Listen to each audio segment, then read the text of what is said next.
Itinuturo namang pangunahing sospek ang alkalde ng Aparay, Cagayan sa pagkamatay ng vice mayor nito noong Pebrero. Sa harap nito, humirit naman ang executive session sa Senado ang Nueva Vizcaya PNP para mabunyag ang lahat ng detalye sa krimen at malaman bakit nadamay ang alkalde nila. Si Mean Corveras sa report.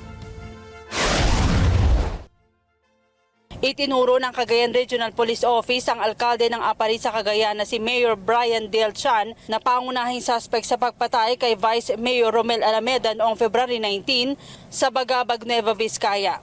Sa pagdinig ng Senate Committee on Public Order, inisa-isa ni Police Colonel Arbel Merculio, ang Regional Intelligence and Investigation Division, ang iba pang suspect na kasamahan ng alkalde. Kabilang sa mga tinukoy ni Merculio si Darren Cruz Abordo na may-ari ng getaway vehicle na nakitang sunog sa bayan ng Solano. Ilan pa sa tinukoy na suspect sina Dennis de Guzman, Romel Josenia, Freddy Moleno, Freddy Apuro, Marvin Ayudan, Romel Baltao, Antonio de Guzman at isang Romeo Cortez Fajardo. Ayon kay Merculio, pawang mga bodyguards ni Mayor Chan ang iba pang suspect. Officer in charge of CIDG Region 2. Based on our SITG Alameda, we have 9 persons of interest in our investigation. First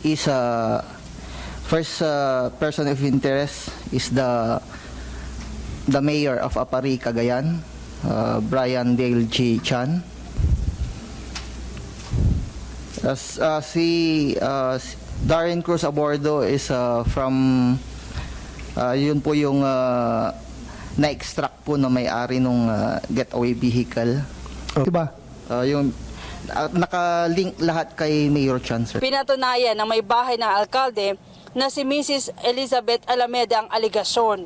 Bago niya mapatay ang Vice Mayor, nagsalita na ito na kung papatawan siya ng suspension ng Provincial Board at ng Office of the Ombudsman, hindi siya papayag na si Vice Mayor Alameda ang papalit sa kanya sa pwesto.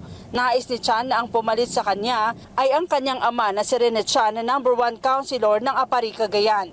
One of his meetings daw po is sinabi niya sa harap ng mga employees na kapag natanggal or nasuspend siya sa position niya is babalikan daw po niya yung mga may gawa ng kasong yun.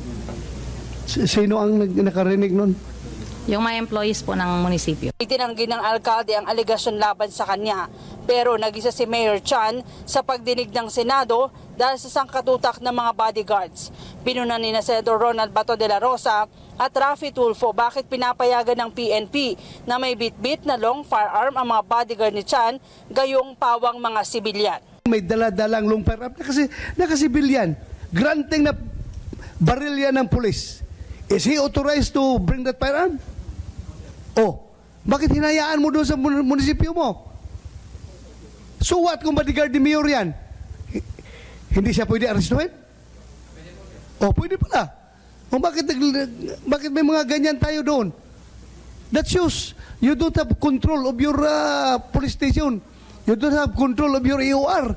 Naglipa na yung mga ganyan na mga tao na kasibilyan, may long firearm. So meaning, hindi mo kontrolado, kaya nagkakaroon ng patayan doon. Pati ang pamunuan ng PNP, kinastigo ni De La Rosa, bakit pinapayagan ang ganitong sistema? Kapag may nakita ka doon ng mga nakasibilyan, mga sibilyan na hindi pulis, may dala-dalang long or short firearm, regardless, basta firearm, hulihin mo kagad. And you submit the report to your PD right away. And RD, tawagan mo ako pag may nahuli, dapat kasuhan yung pulis. Sigurado yung pulis dito na bayaran. Mayor, anong hawak na dokumento itong tao ninyo para siya ay, bukod sa, of course, yung barangay sa pulis. So ito ba'y naka-MO?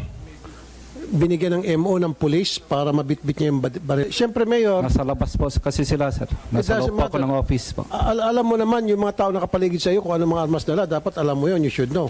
Opo, sir. Diba? So in this case, hindi naman siguro magbibigay ang chief of, sino po nagbigay? Chief of police?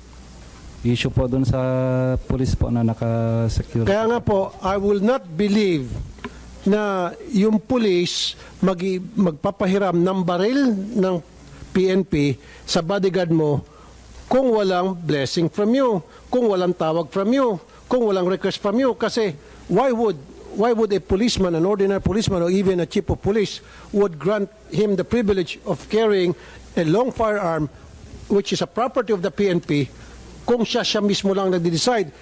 Ito ay may blessing sa inyo po, Mayor, sir. Hiniling na ng Nueva Vizcaya PNP ang executive session sa mga senador para isiwalat ang lahat ng detalye sa pagkamatay ni Alameda at bakit nadamay si Mayor Chan. Mayan Corvera para sa Mata ng Agila, matatag, matapang, matapat. Maraming salamat sa inyo pong pagsubaybay sa Mata ng Agila Primetime. Para malaman ang matatag, matapang at matapat na mga balita, i-follow lamang at mag-subscribe sa @Net25 TV.